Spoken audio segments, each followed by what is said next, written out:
Welcome back, Buff Nation. You know what? Let's just go to the intro.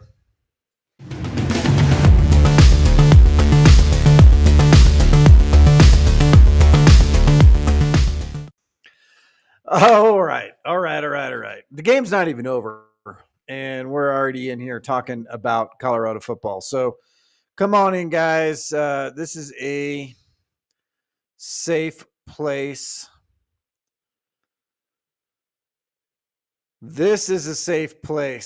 I'm just going to start throwing some stuff up here. I'm gonna start throwing some things up here before I say anything because I'm trying not to be negative, guys. We are 1-2.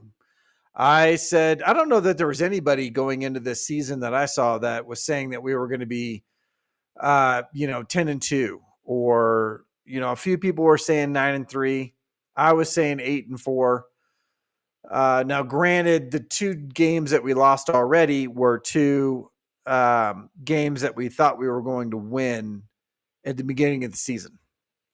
But the tables have turned, right? I mean, look at Kansas State. We thought Kansas State was going to be, and Kansas State may pull it together, but they don't look anything like we thought they would. So, there's a lot of parity even early in the season. But TJ says tough game, start Juju and get it over with. He's going to be our future. Let's just get him in there, right? That's what TJ is saying. I don't agree, but I understand your sentiment there. Do you see 6 wins this year? Man, I don't know. I'm trying not to crash out, guys. It's early in the season. I think what I'm going to say is this is, yes, I still think we can win 6 games this season.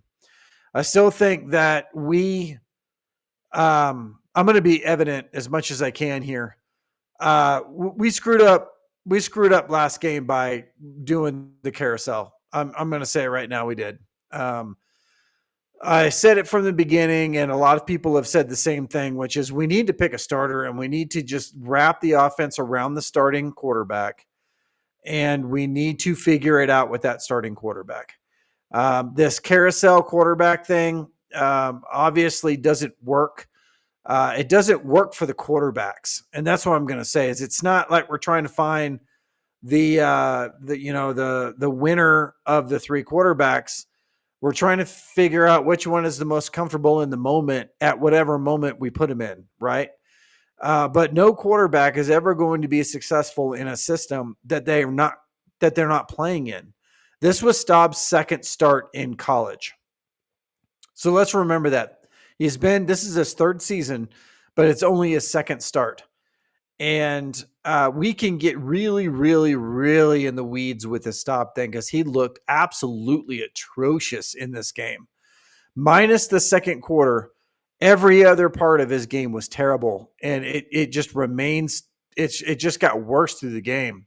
After halftime, it was complete garbage.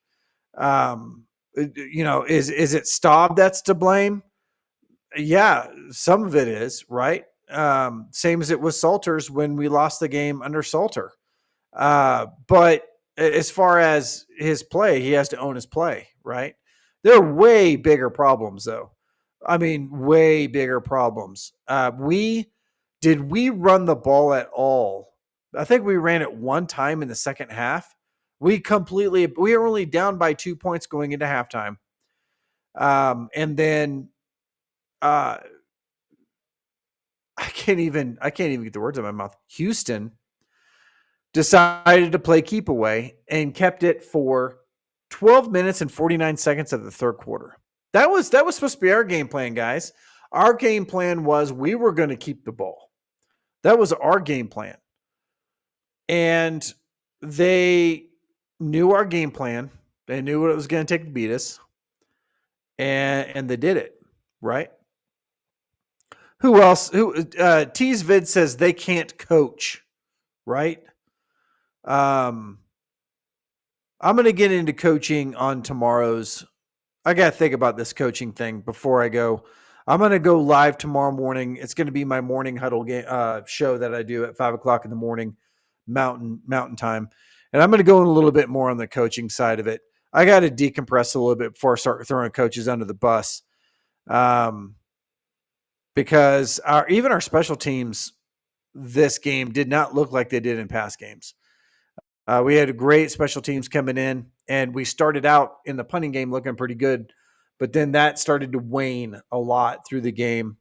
We couldn't even execute an onside kick, and I don't know how much we practice it, but when we do it, it's vital, right? And we only have done it once this year, and so the fact that we didn't even get it 10 yards, that's something that we need to look at. And I've got one key to this game. I've got one, not key to the game, I'm sorry.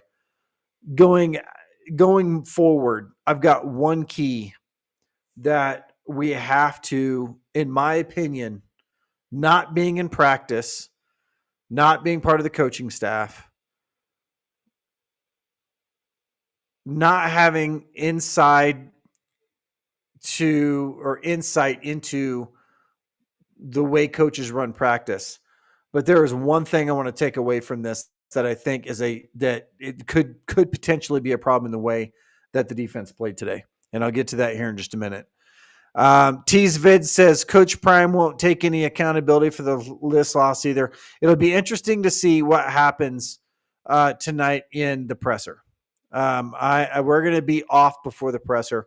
I'm only going to be on here for about 15 to 20 minutes because I want to see the presser tonight, and then I'll go live again tomorrow morning at 5:00. Todd One says this is absolutely embarrassing tonight. Rico says Prime a damn fool. Get ready for 2-10. I don't know, Todd, man. It's too early to throw in the towel on this year. But there is one stat that I want to throw you guys that scares the absolute, I'm going to say it, guys, hell out of me, is through 3 games.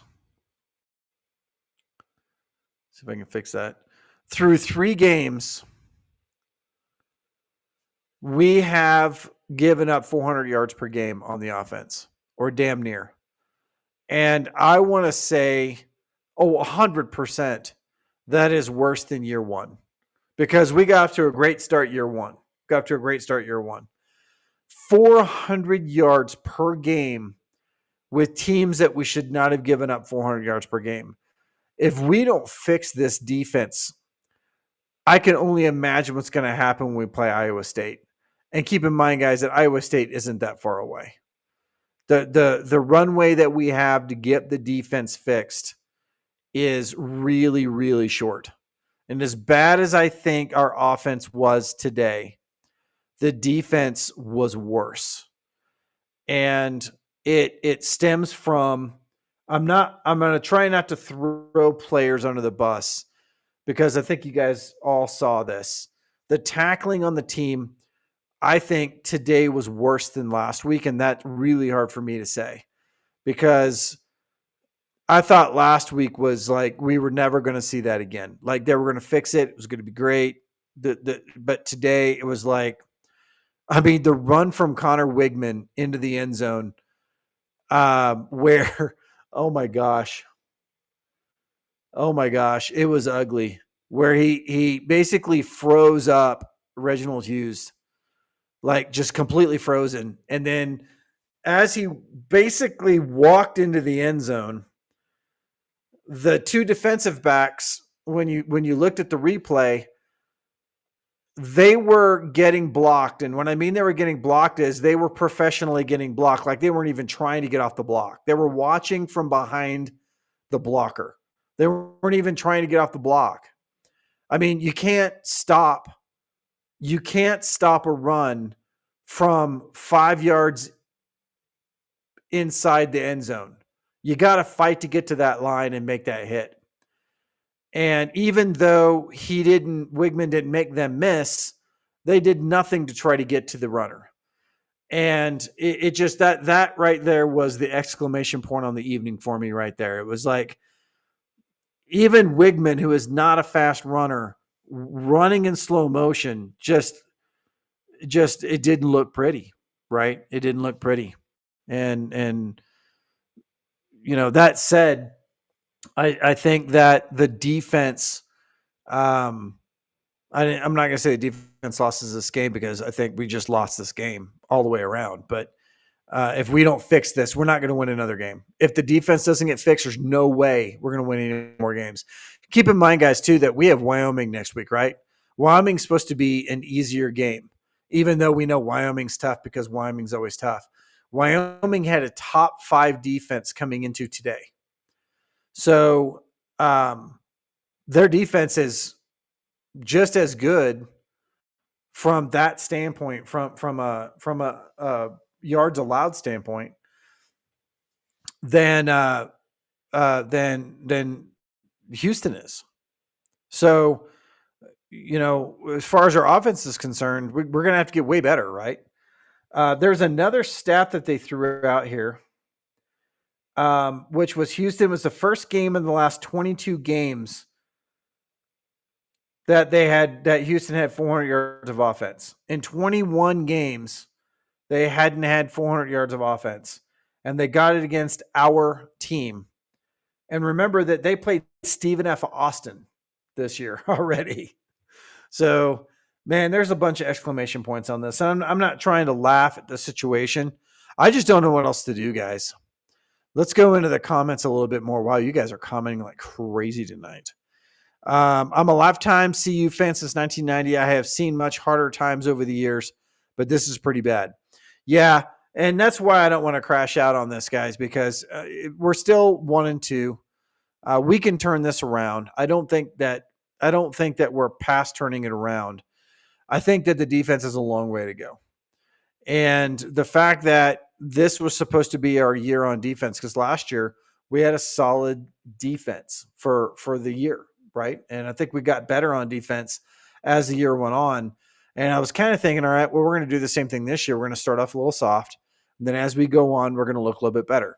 Through 3 games, we haven't looked any different. So we're looking for a rebound next week versus Wyoming. And that would be a big pick-me-up, right? Because we haven't hit the hardest part of our schedule yet. So if we can fix that, then I think we're going to be okay. I'm not throwing in the towel there. I'm just saying, 3 games in a row over 400 yards is tough to swallow. We would have at least had more possessions with Travis.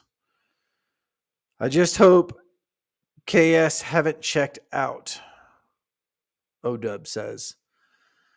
So I'm assuming KS is Caden Salter haven't checked out. Yeah. I don't know, man. Caden Salter, they showed him on the sidelines a couple of times, and he didn't look like he was too enthused by the whole thing.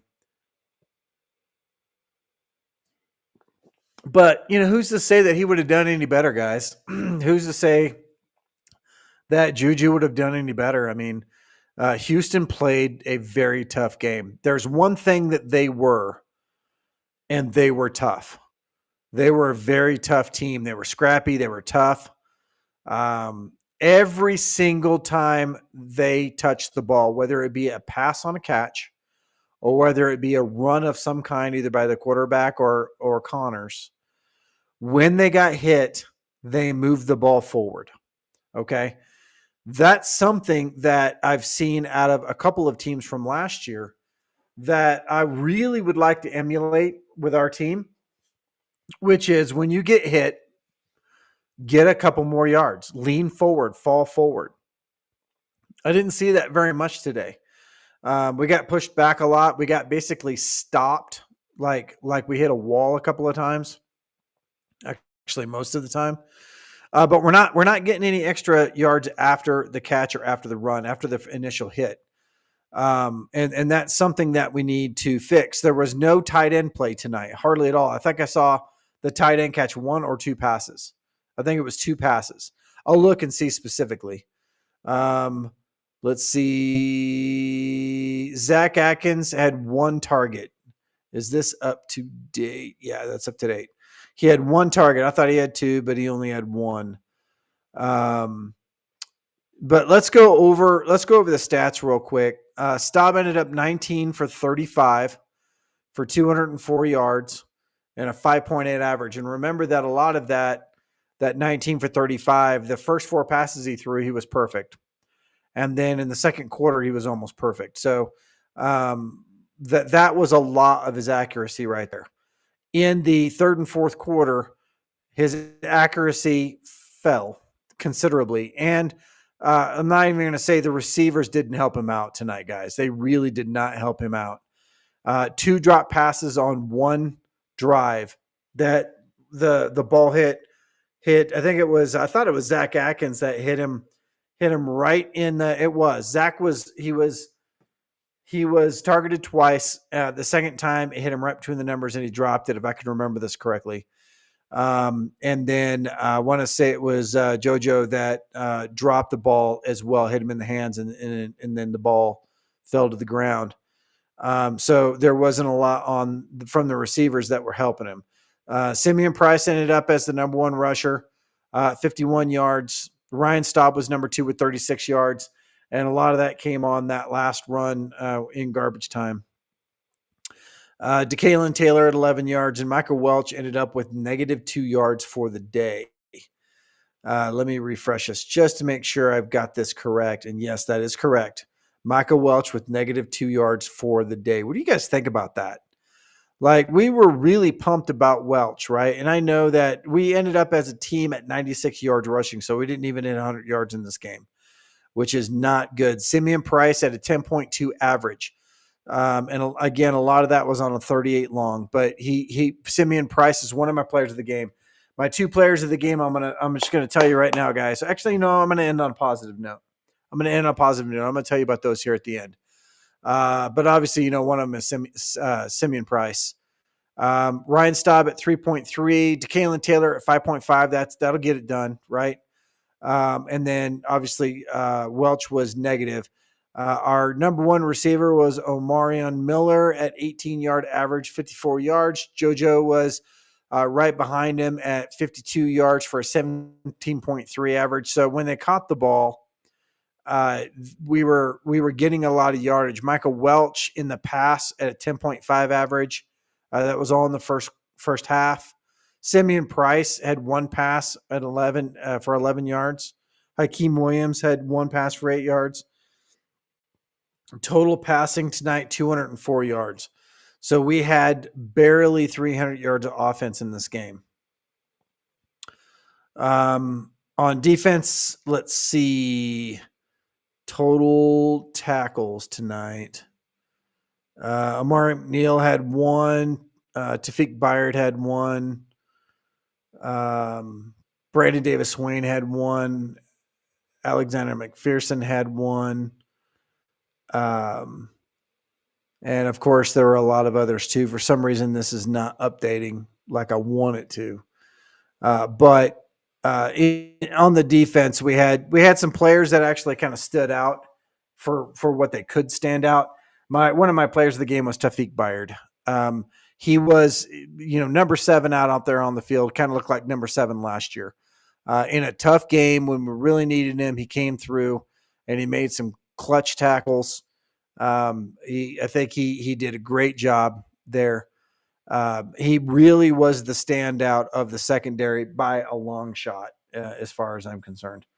And yeah, I mean, that's all I got to say about that. Let's go to some more comments here, because you guys are doing a great job with your comments.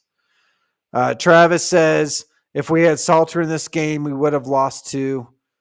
I agree with that. I think Houston was just too much for us today. Notorious Oz says, the next few games will affect the future program. If you're talking about future decommits and quality of players like Juju and Seaton transferring, the best players are pretty smart. Yeah, and that's everywhere too, though. I mean, teams are going to go up and they're going to go down, and they're going to be teams that look really good in the when they're playing cupcake non-conference teams in the first 2 games and they're 2-0. And then when they hit the meat of the year, which the SEC is going to be a grinder this year, commits are going to be popping all over the place. So it's not just Colorado, guys. If anything, we have Coach Prime. We're 1-2. It's not a big deal. we're 0-1 in the conference, but we still have a long conference slate ahead of us. The only team I see maybe running the table in the Big 12 right now is probably going to be Iowa State. But that, as far as everybody else is concerned, I think everybody else is in it for at least one loss. Um, Again, the next two games we play against Wyoming and BYU, both top 5 defenses going into not top 5 in the Big 12, guys, top 5 in the country going into this week before this week is played. That will obviously change, but what I'm saying is it doesn't get a lot easier for these next two games. And we thought for a while there, at least I did, that BYU was going to be a bit easier than we saw them last year in the bowl game because they had a quarterback change. Nah, it looks like they're going to be the same BYU and be tough is what I'm thinking. We saw what third string looks like. You can't hide the incompetence of Dion. I don't know about that, man. It's one of those things that, although I was not a fan of the carousel last week, it did kind of pop some juju for the team, and we got our kind of moxie going for the week. It's a bit embarrassing, all of the hype that we got on the team this week to fall flat in this game, but that's just football. I mean, it just happens, and it's a long season, and maybe 3 or 4 games from now, this game doesn't even look like it was much of us to have to worry about, right? So we're going to have to chill out on this just a little bit. It was a carbon copy of the Kansas game. It did feel a little bit like Kansas. It did. Don Sember's in here. Hello, beautiful people. Alpine Garage and everyone just stopping by to say hello. I'm shaking my head at the game. Buffs can do better. That's a good way of putting it. That's a very classy way of putting it, Don Sember. Lost this game because of the carousel. Should have spent time building Salter's confidence. We should have. Yeah. So we should have stuck with a quarterback. Salter, yes. Sounds good. Staub, yeah, sounds great. Lewis, I'm a little bit less on Lewis just because he's so young right now, and I don't know that we'd be doing him any favors by throwing him in and having him get absolutely annihilated for 12 games and possibly humiliated for 12 games. I don't know that that's going to do anything for the team. Not saying that would happen, but it didn't look good when he was out there last time. And looking at today's game with a guy like Staub that's been sitting behind Shedeur and understands the offense way better than probably most of the other quarterbacks do, this would have been a grinder for anybody that was in there. Our 3 quarterbacks, I'm telling you right now, none of them, as far as I'm concerned, none of them would have had a better output. We probably would have run a cleaner game, probably would have more rushing yards. But I think at the end of the day, we would have lost the game. Probably not by as much in some cases. You could say maybe it would have been a closer game. Cool. We still would have lost it.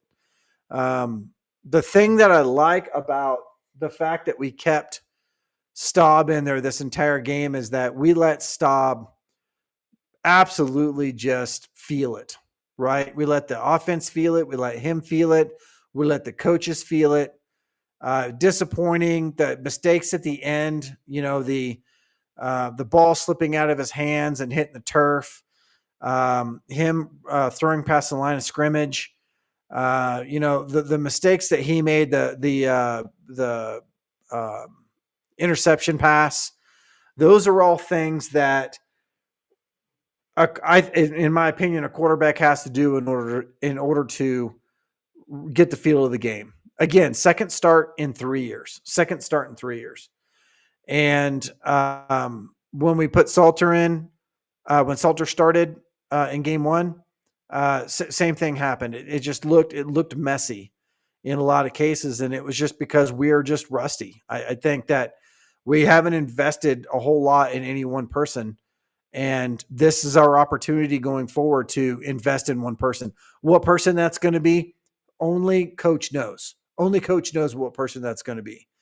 I will tell you tomorrow morning in the morning huddle kind of how I feel about it, who I think should start the rest of the season. And I'm going to pick one quarterback. I've already got that person in my mind. and we need to run with that all the rest of the season, come hell or high water, and come commit, decommit, whatever it is. Who cares?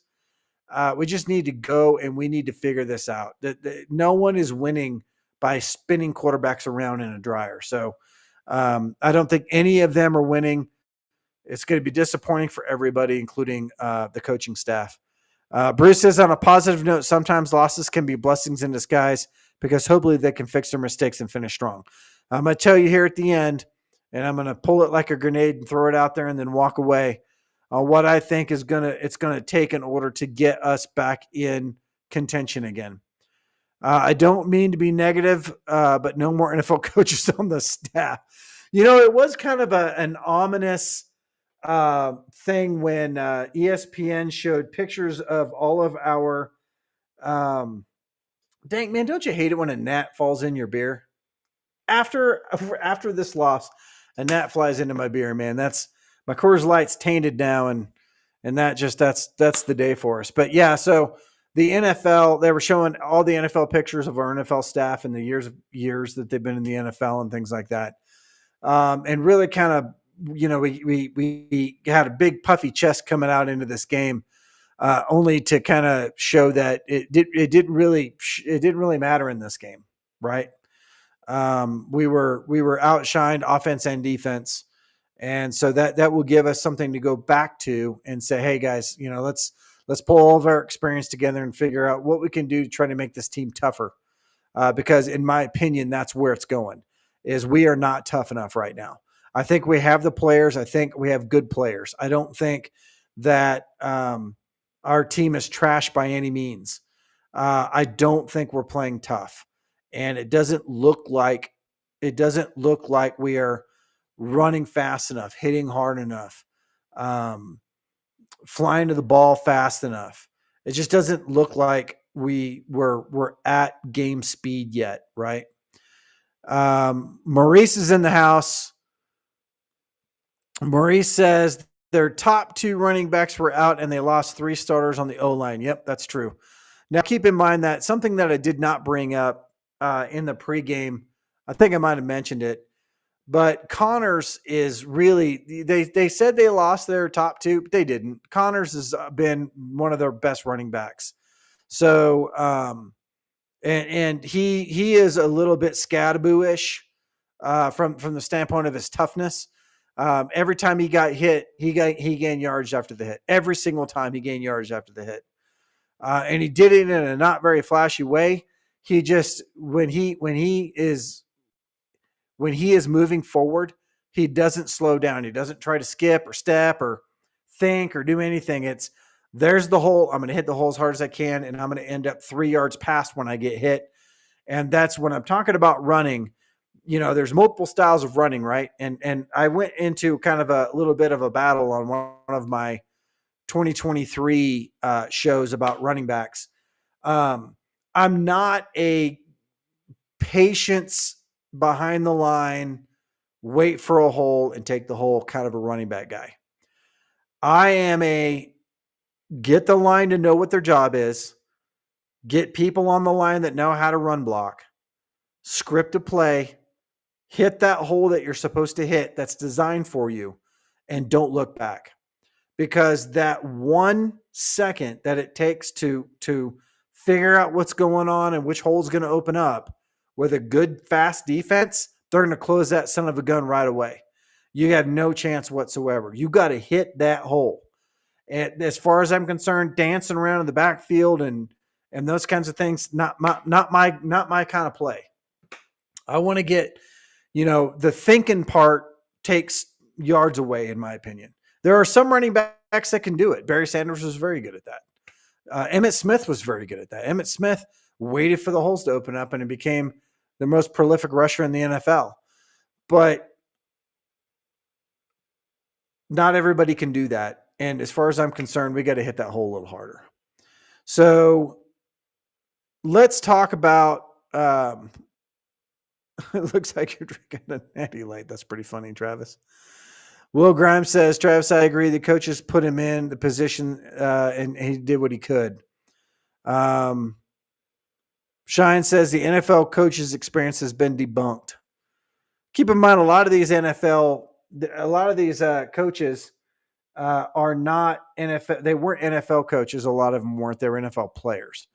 A lot of them are learning to be coaches. The NFL experience, I think, does help them in that regard, but you still have to learn how to be a coach. There are a lot of great coaches that never played past college in football, right? There's even some good coaches that never played football. They were just graduate assistants and stuff like that. So that where they started out. So I mean, who knows? Who makes the perfect coach? I don't think the NFL experience has anything to do with making them a bad coach.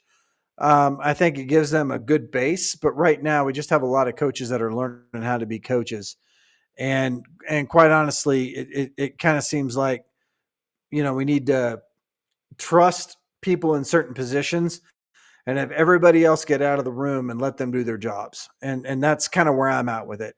Is maybe there's too many what do they say? Too many cooks in the kitchen, too many chiefs, whatever you want to say. I think there may be too much input in this whole deal. Travis says, people are going to bash Staub, and I hate it. Don't bash players. Need to support our team and trust the staff to get it right. That's right. We're only 3 games in, guys. Okay. Only 3 games in. Last year was a great year for us, and I think we were spoiled by that. But we lost, the 2 best players in college football, as far as I'm concerned. That's a lot to backfill. We had a great defense last year, and we lost some players off of that defense last year as well. So, and I think we replaced them with good players and maybe even better players this year. Coach has always postured and said we're a better team than last year. We're a better team than last year from a player standpoint. And I don't disagree with that. I honestly think we are. In fact, our defense, every time I look at our defense and I'm looking at the guys and I'm looking at the backgrounds and where they came from and the output they've had in the past. I'm looking at, what they show in practice and the way they hold themselves in interviews and things like that. And I think to myself, there is no way that we should be giving up 400 yards a game with these guys. These guys are those guys, right? And so we're getting near the end here. So I'm going to tell you, this is what I'm going to say. If anybody disagrees with me, I want you to just slam me in the comments, because this is the way that I'm feeling right now. And I always feel this way when we get out hustled, when we get out tackled, when we get out everything, is that we need to practice more physically. Okay. Now, again, I'm not at the practices. I know a couple of the coaches, but I don't talk to them on a daily basis. You don't talk to them about practice and stuff like that. We see it on what we see, which is kind of groomed for us. But I almost feel like our practices aren't physical enough. Like we're afraid to get people hurt, possibly. I don't know. But the way that we played today, it seemed like we were afraid to hit people. We're afraid to form tackle. That we were diving for the ground in a lot of cases instead of going for the middle of the body. Like we were just trying to tackle feet. And these guys were really good at keeping their feet off the ground. And they hopped right through our tackles all night long. I'm thinking these practices going forward, we need to just leave it all out there. No one's off. No one. Put it this way, everybody's live. We have 3 quarterbacks. Okay? We have 3 quarterbacks. Everybody's live. Let's just get in there and let's learn how to tackle. Let's hustle. Let's get a little bruised up a little bit so that we can kind of feel this thing, because it didn't look to me like we had this same fire and intensity and physicality that Houston did. And that's just me. So throw down. What do you guys think? You think I'm way off base on this? I think we missed Damian Lewis, and we need to tackle more in practice. Number 7 on defense showed up. Yeah, Tawfiq Bayard. He was one of the guys that just showed up. He showed up. Number 7. 7s in defense are really good for us. Livingston And last year's defense reminds me of an argument of Belichick and Brady. Did Brady or Belichick make Brady? That's a good point. Will Grimes said,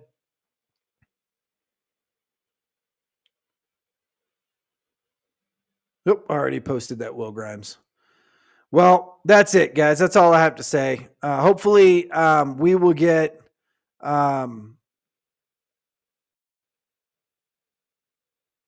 Let's see. We got a couple more. McKinney. I didn't see a lot of McKinney tonight. And then TWB says, actually, we have 4, and the 4th is a good one. So yeah, that's true. That's true. I mean, we need to look deeper. Maybe we need to look deeper, guys. Maybe we need to look deeper. I don't know. That is a wrap from Alpine Garage Sports. I will be live tomorrow morning. I'm going to get some sleep and think about this thing. And then we're going to talk about this a little bit more tomorrow morning in my morning huddle. It's going to be about 5 a.m. Tomorrow morning, and that is Mountain Time. And we're just going to kind of expunge all of this negativity that's coming out of this game and put it all to rest so that we can go and look forward to a Wyoming game that now looks way tougher than it did at the beginning of the year. That's a wrap from Alpine Garage Sports. We will see you in the next video. Please make sure you subscribe.